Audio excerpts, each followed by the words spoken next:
Bonjour à tous, cette semaine on essaie le nouveau Dacia Duster avec sa motorisation TCE de 150 chevaux.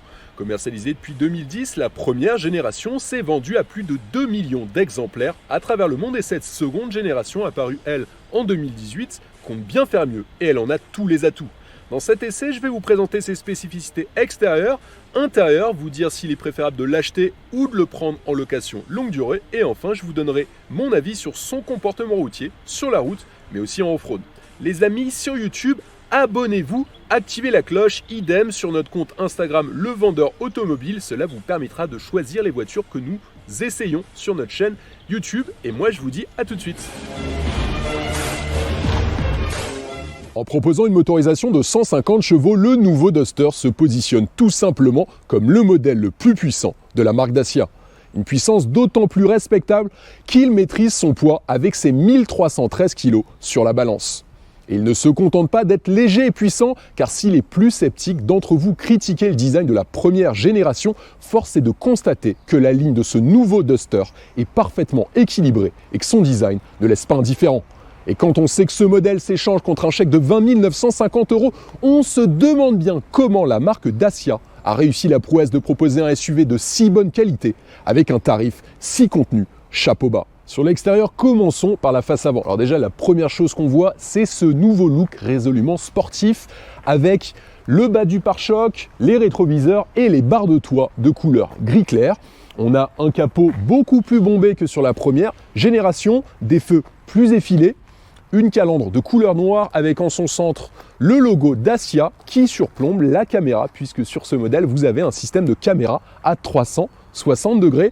Juste en dessous, le support de plaque avec juste ici une finition juste au milieu du pare-choc de couleur noire et de part et d'autre, vous aurez les feux anti-brouillard. Sur le bloc phare, la première chose qu'on voit, c'est l'inscription Duster juste au-dessus. Vous avez sur le bas et sur le côté des LED, juste là, le bloc du feu de croisement, à l'intérieur des clignotants et enfin ici, vous aurez le bloc des pleins phares. Je vais vous l'activer. Sur la partie arrière, la première chose qu'on voit, c'est l'antenne. Une antenne assez classique. On est loin des antennes requins qu'on retrouve sur des BMW, par exemple. Ensuite, vous avez ce léger béquet qui finit assez bien la ligne du véhicule. Vous avez un gicleur. Vous avez l'essuie-glace qui est sur le bas de la lunette arrière. Ensuite, ces feux qui sont très bien dessinés, si je compare à la première génération de Duster. Vous avez le logo Dacia juste au centre. En dessous, sur un plastique assez dur, l'inscription Duster. Et sous cette inscription, vous avez la caméra arrière.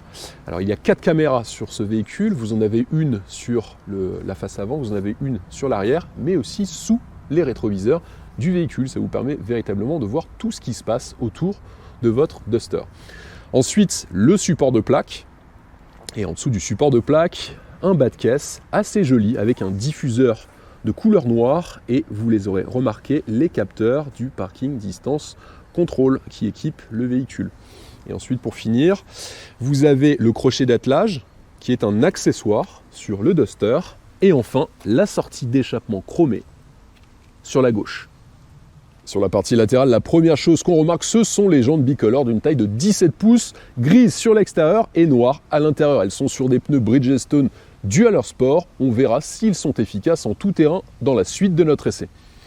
Ensuite, vous avez la présence de plastique dur, c'est assez rare. Aujourd'hui, ça souligne son côté baroudeur avec l'inscription 4-wheel drive qui signifie que vous êtes dans un véhicule à 4 roues motrices. Ensuite, la présence de ces plastiques se prolonge sur le bas de caisse du véhicule. Et si on remonte un tout petit peu, on a l'inscription Duster sur la barre de toit. Et ensuite, un petit détail de son côté baroudeur, c'est la présence d'une légère bavette sur les roues arrière. Il faut savoir que ce véhicule, en termes de dimension, mesure en longueur 4,34 m, 1,80 m hors rétroviseur sur la largeur, et enfin, pour une hauteur de 1,69 m. Ensuite, pour ouvrir votre trappe à essence, il y a une petite commande située sur le plancher côté conducteur qui vous permettra de déverrouiller la trappe à essence. Et là, vous aurez accès à votre réservoir d'essence d'une capacité de 50 litres. Pour finir, je vais vous montrer la clé. Donc c'est une clé sans contact. Donc vous avez plusieurs boutons, les boutons de verrouillage du véhicule. Et aussi, vous pourrez allumer vos feux et déverrouiller le coffre du véhicule. Petit clin d'œil à certains d'entre vous qui m'ont fait remarquer qu'il y avait des vérins de capot sur tous les capots moteurs de véhicules. Ce n'est pas le cas malheureusement, mais heureusement Dacia nous a gâtés puisque dans le Duster, vous avez des vérins pour maintenir le capot moteur de votre véhicule. Alors ce moteur est d'origine Renault et bien sûr le Duster n'arrive pas à trahir ses origines. Regardez, vous avez les inscriptions Renault sur les organes du moteur. Vous avez aussi le logo Renault que vous trouverez ici, mais aussi ici. Et enfin, vous avez le numéro de série du véhicule sur la partie droite du bloc moteur. Alors ce moteur, c'est un moteur d'une cylindrée de 1,3 litre, 4 cylindres, qui développe une puissance de 150 chevaux pour un couple de 250 Nm. Il est accouplé à une boîte de vitesse mécanique à 6 rapports, assez bien étagée d'ailleurs, avec un guidage plutôt précis. Les performances sont au rendez-vous puisqu'il y a un 0 à 100 km/h qui est abattu en seulement 10,4 secondes et une vitesse maximum de 200 km/h. Concernant la consommation, elle est annoncée en mixte par le constructeur à 6,4 litres au 100 km et nous avons constaté une consommation moyenne sur 500 km d'essai à 6,9 litres au 100, ce qui est plutôt proche de celle annoncée par le groupe Dacia. Pas de haillons électriques sur le nouveau Dacia Duster. En revanche, il y a pas mal de place dans son coffre puisqu'il propose un volume de 445 litres dans cette configuration. Et si vous baissez les sièges arrière, vous aurez 1478 litres. Alors c'est bien, mais tout de même en retrait par rapport à la première génération de Duster qui, elle, proposait dans cette configuration 475 litres de volume dans son coffre. Alors à l'intérieur, peu de choses à décrire. Il y a la trousse de premier secours avec votre gilet jaune et votre triangle de signalisation. Il y a une seule lumière à l'intérieur sur la partie gauche. Et enfin, sous le plancher du coffre, vous avez une roue de secours avec des jantes de 16 pouces seulement.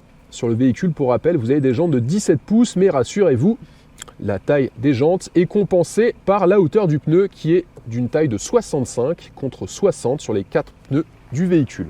Il y a de légers rangements de part et d'autre, à droite et à gauche.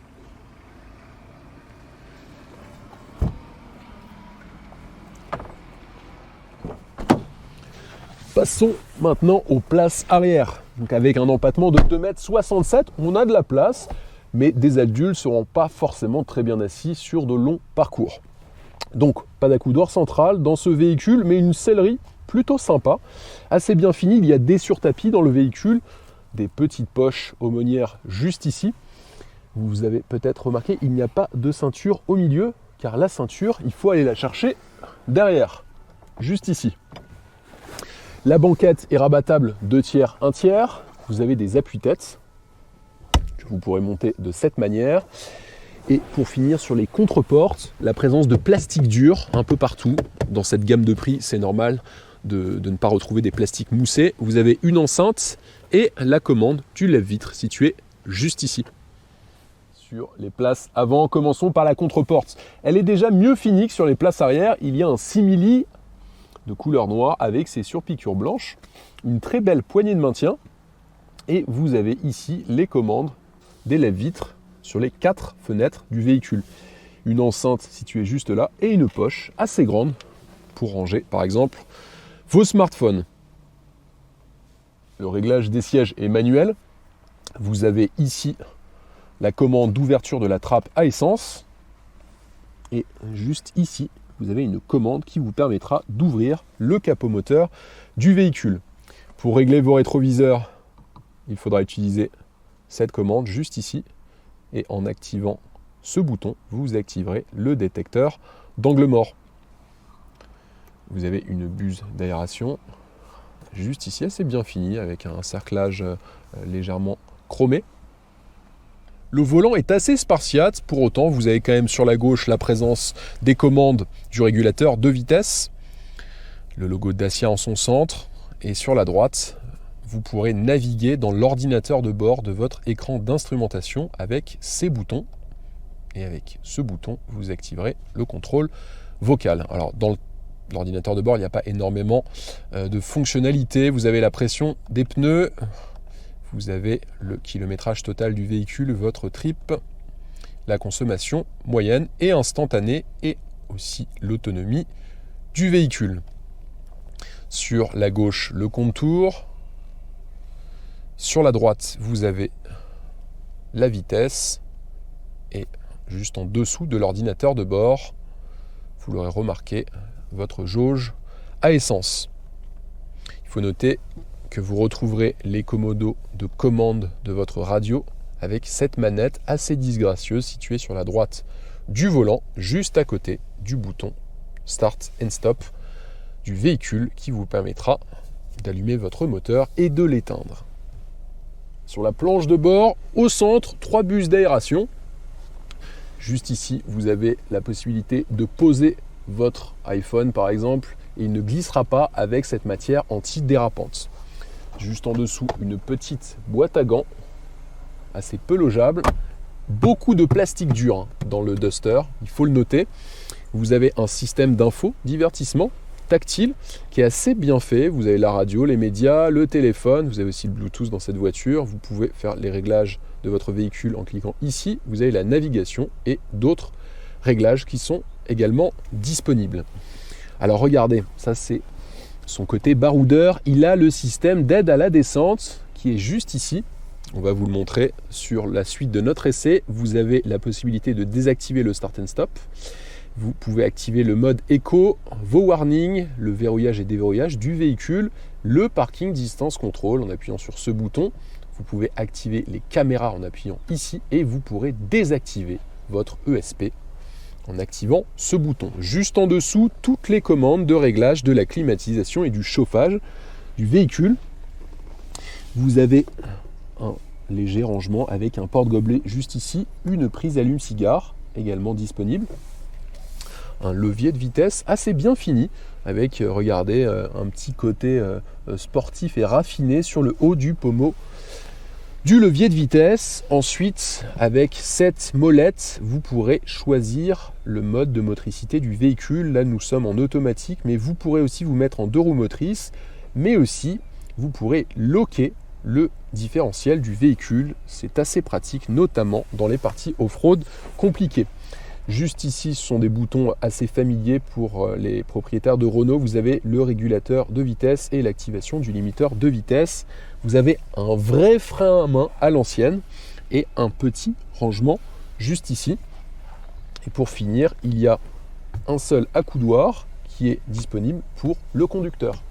Le Dacia Duster dans cette finition prestige avec la motorisation 150 chevaux est proposé à partir de 20 950 €, soit 500 € de plus que la version TCE de 130 chevaux. Il faut savoir que cette version émet 145 grammes de CO2 par kilomètre. Vous paierez donc un malus à l'immatriculation de votre véhicule de 1 101 €. Et ensuite, si vous êtes un professionnel, vous paierez en plus chaque année de la taxe sur les véhicules de société pour un montant de 1 885 € par an. C'est un véhicule assez intéressant à prendre en location longue durée puisque le malus est plutôt contenu pour un SUV essence. Et en plus, comme son prix est assez bas, vous n'aurez pas des loyers très importants. Il faut compter à partir de 250-300 € par mois pour une location longue durée. Si vous êtes intéressé, allez sur le site internet levendeur-automobile.com. Dans la section leasing, vous remplissez le formulaire en indiquant toutes les indications que nous vous demandons et ensuite vous recevrez un devis précis. Avec 20 chevaux de plus que le TCE 130, le TCE 150 s'élance comme une petite GTI. En revanche, comme son 4 cylindres ne gagne que 10 Nm de couple, les relances progressent peu. Seulement 0,6 secondes de mieux pour passer de 80 à 120 km/h en 6e et 0,9 secondes de mieux en 5e. Ce Duster affiche une certaine aisance lorsqu'il est nécessaire de dépasser ou d'affronter des routes sinueuses. Avec à l'arrivée une consommation plus raisonnable que sur la version de 130 chevaux. On gagne environ 0,2 litres aux 100 km. Malgré des accélérations excellentes pour sa catégorie et une consommation contenue, ce Duster n'est pas exempt de tout reproche. La boîte de vitesse mécanique est accrocheuse, l'embrayage peu progressif et des bruits d'air apparaissent sur autoroute au-delà de 120 km/h. Rassurez-vous, le Duster demeure un très bon compagnon. Il est spacieux, bien suspendu et présente un très bon équilibre sur la route. En effet, il est difficile de le prendre en défaut aux allures réglementaires. On aurait aimé avoir une boîte de vitesse EDC sur ce véhicule, il aurait alors eu les éloges de beaucoup d'essayeurs et de propriétaires. En off-road, pour être honnête avec vous, on ne s'attendait pas à autant s'amuser avec ce Duster de 150 chevaux. 4 roues motrices enclenchables avec la molette et un frein à main mécanique qui vous permet quelques petites excentricités lorsque vous évoluez sur un terrain privé comme le domaine de Forest Hill situé à Montalet-le-Bois. Le poids de ce SUV joue forcément en franchissement avec ses 1313 kg à vide. Ne prenez pas le Duster pour un franchisseur extrême pour autant, mais il saura tout de même vous surprendre dans des situations que beaucoup de propriétaires n'auront presque jamais l'occasion de rencontrer. Ces limites vont apparaître lorsque vous vous attaquerez à des croisements de ponts ou des montées très inclinées. La hauteur de caisse, la présence des pare-chocs assez bas et l'absence de boîte de transfert vont rapidement vous rappeler à l'ordre. On en oublierait presque que ce véhicule est un SUV familial qui sera plus utilisé sur les routes et autoroutes que dans les chemins boueux, mais on se devait de vous démontrer qu'en dehors des sentiers battus, il est loin d'être ridicule. Un véhicule très attachant donc, il vous suffit de quelques jours à son volant pour comprendre son succès commercial.